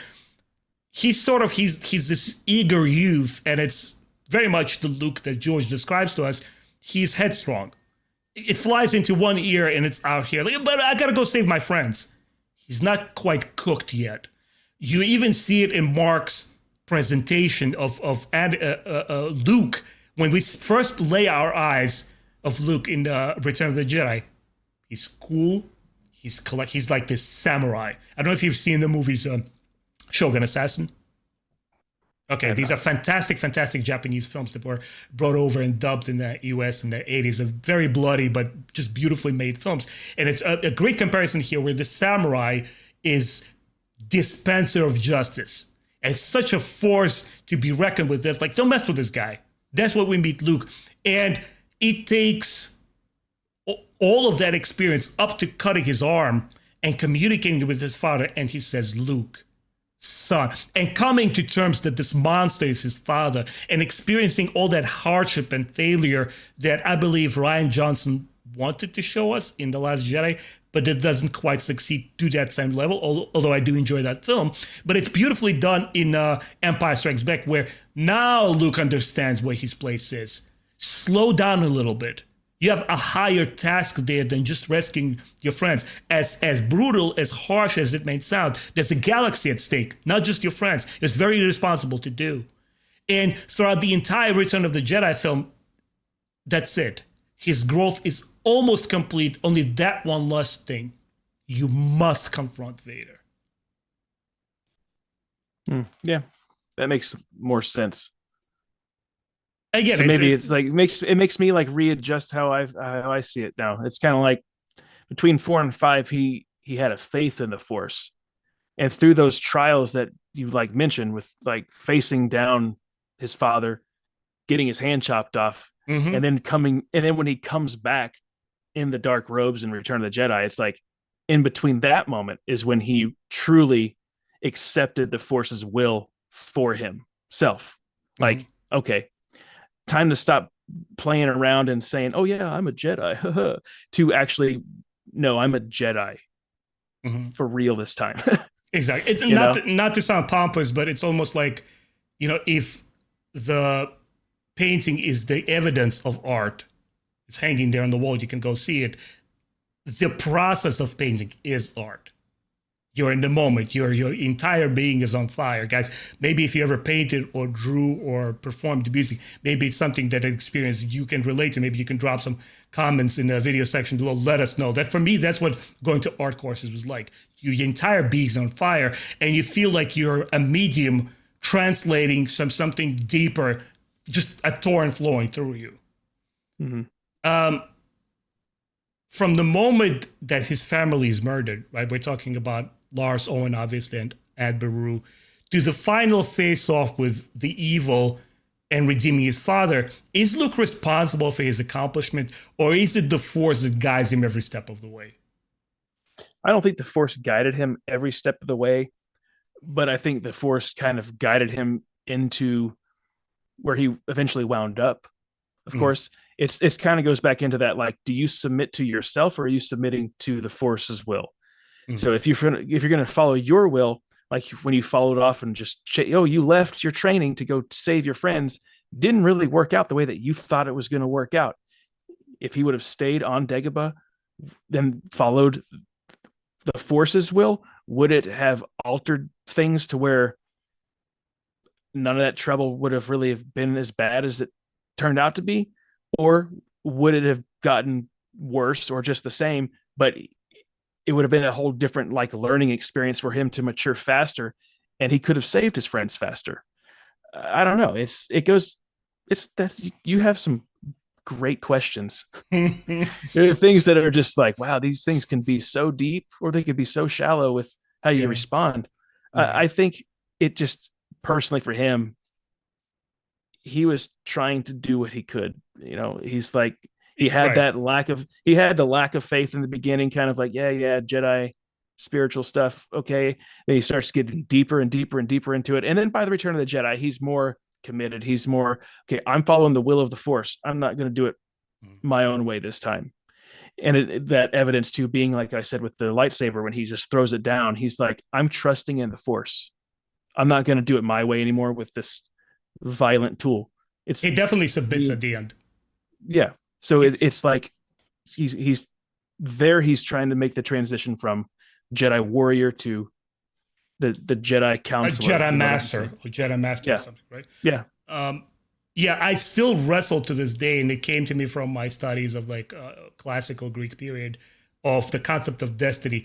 Is destiny something like what's written in the Jewish book of life, where all of your potential, all of your future deeds have been already written? Whether they will actuate or not depends on you. Will you take the responsibility, the reins of your life, and step up to the challenge and fulfill all of those things that have been written? Or is destiny something that you carve through your courage, through your understanding of the spiritual, through, not being afraid to face your father whom you love and you want to redeem, that sort of thing. So it's weird. It could go either way. And I'm glad that you mentioned Dagobah, because I think this is where we'll land with this podcast. And once again, you're reading my mind. I wanted to touch up on the cave scene, because there's no way we have a discussion on this topic without touching on the cave scene, right? And I loved that J.J. Abrams attempted to, not J.J. Abrams, Ryan Johnson, I'm sorry. He attempted to mirror that scene with the Rey's cave experience, which I absolutely love that scene. If nothing else in that film, that particular moment I loved. It's a hero's journey into his descent into the underworld. There's very frightening imagery, even I think for kids or adults. There's this dreamlike battle with oneself, and an enigmatic conclusion where Luke is literally staring back in his own face. What does this scene represent on a hero's path of self-realization? Is he confronting ego? Is it fear? Is it anger? I think it's like a mixture of all of those, because if he's like in Return of the Jedi at the end when he's facing Darth Vader and he cuts off Vader's hand, he sees like the sparks coming out of the wrist. Mhm. And then he like takes a moment and like looks at his own hand and he's like, okay, me and this guy are connected. There's a somewhere in our pathway, in our path, in each of our lives where we kind of have become broken and have had to depend on other things to keep us going. And if I don't get control, like how Yoda said, like, it's like, what do I take with me? It's like only whatever you, I can't remember the lines, like whatever you take with you or something like that. And so he's like, all right, well, I'm going to take my weapons. So he goes down into the tree underground.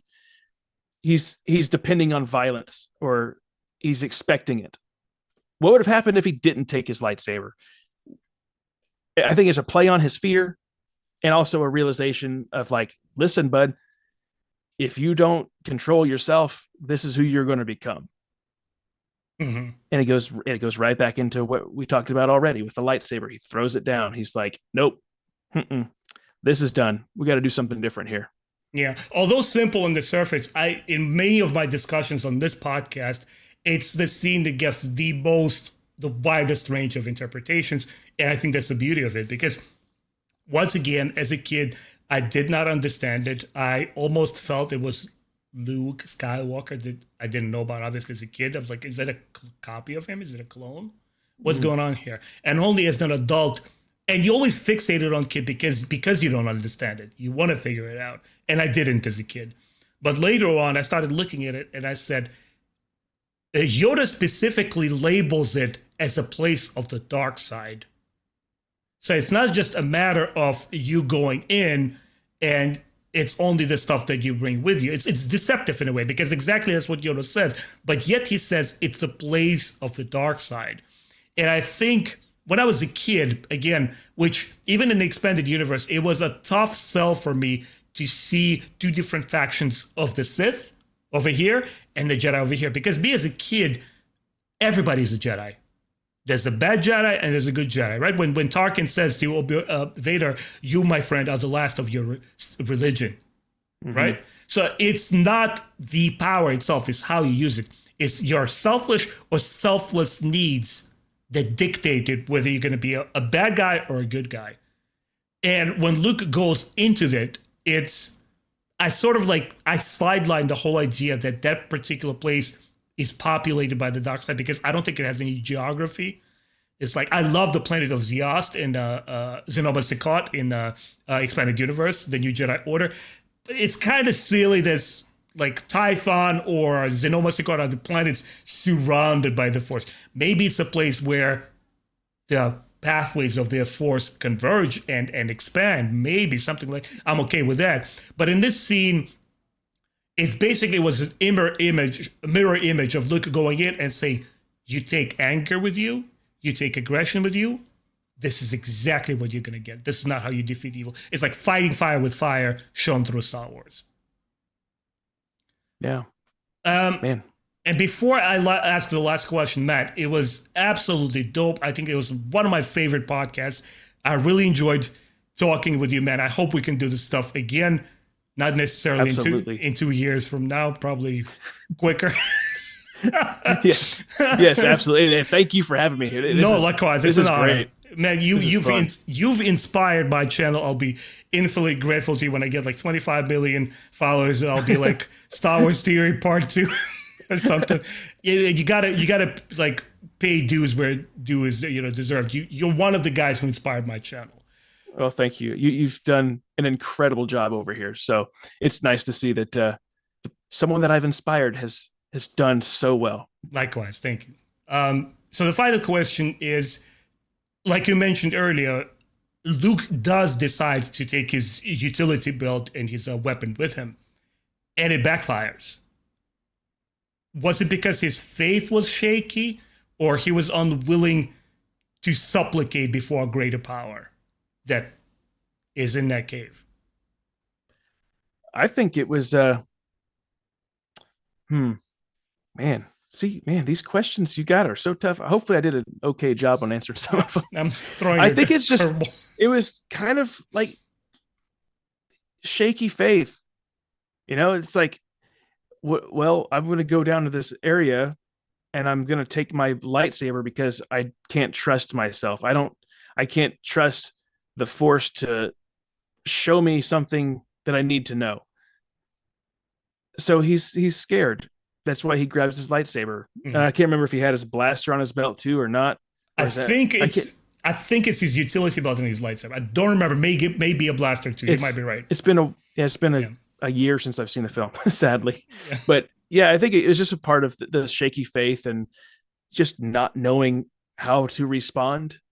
It's like, I don't know if I'm going to need this because there's an actual bad guy down there or what.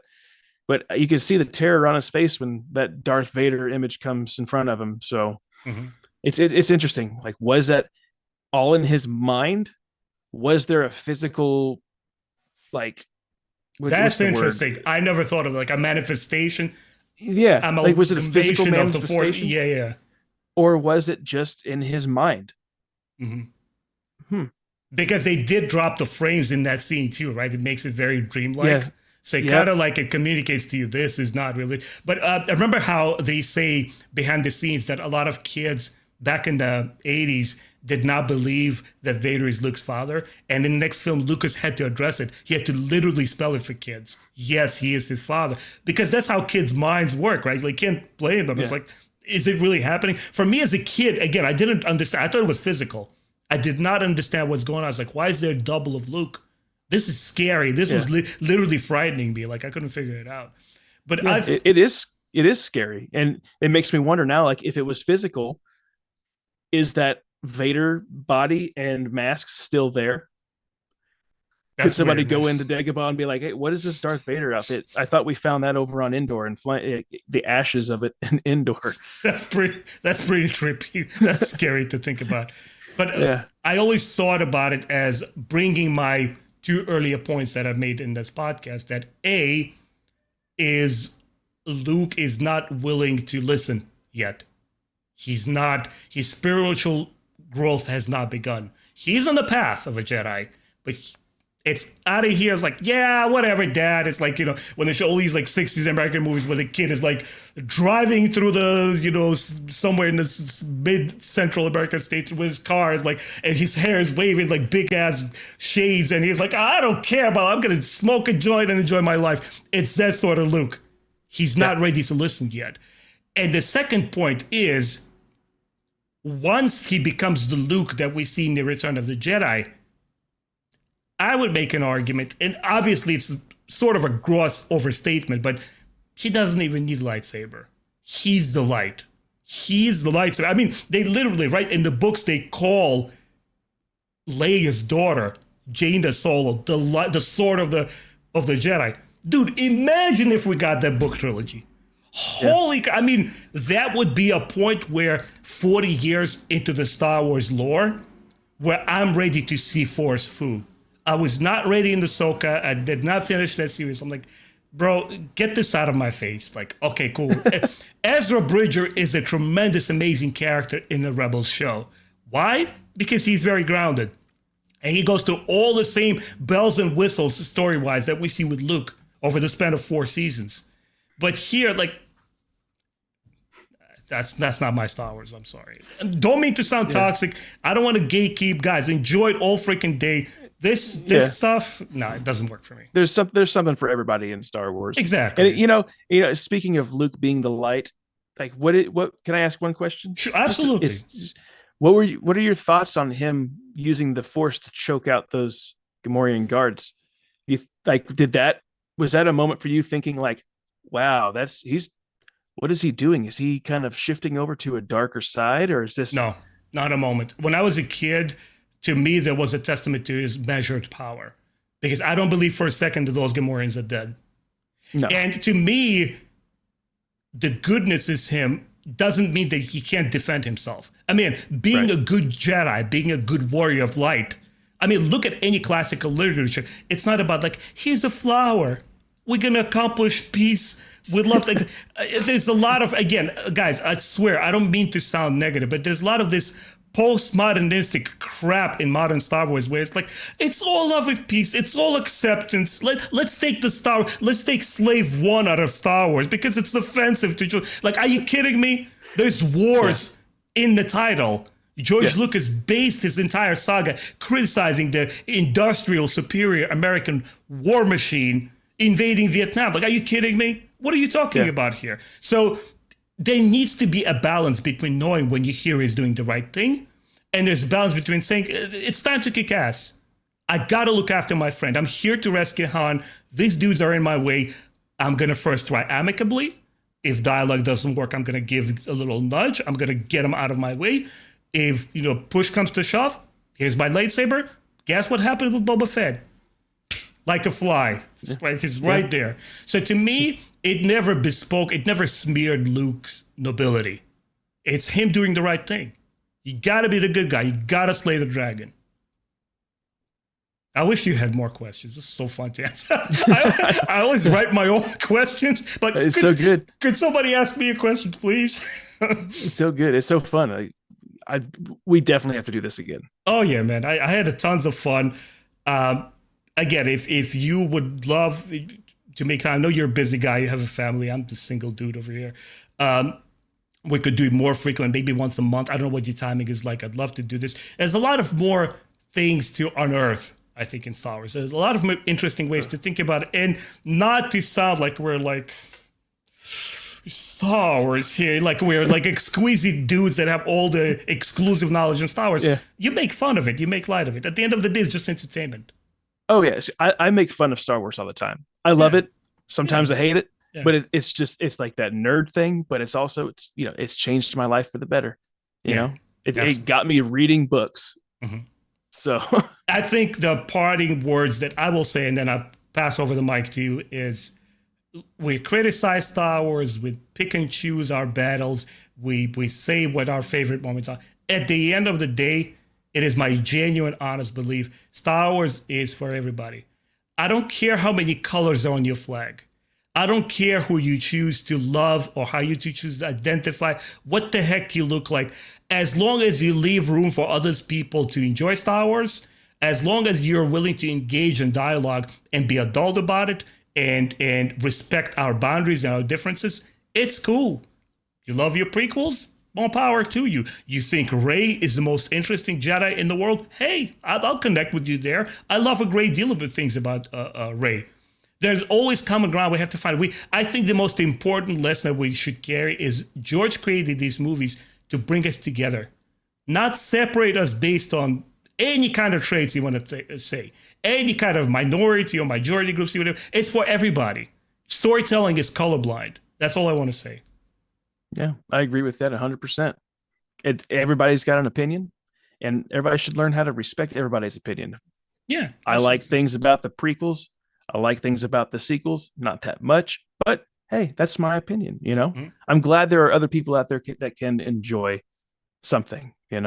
Exactly. Matt, please remind everybody where we can find your podcast, where there's the stuff that you review and so forth, and we'll head out. But yeah, well, you could find me like on YouTube at The Geek's Attic, like not a nerd, but a geek in my attic. So The Geek's Attic, I talk Star Wars.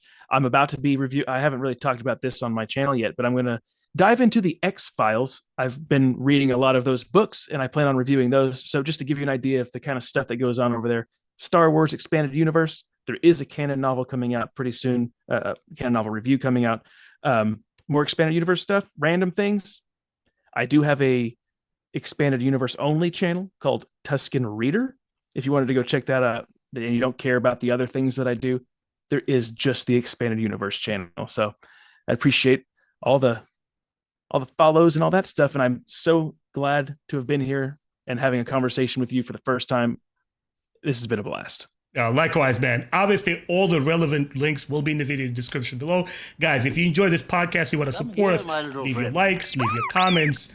Please tell us where you agree, disagree. I'll try to answer as many comments as I can. We'll see you guys later. Take care, everyone.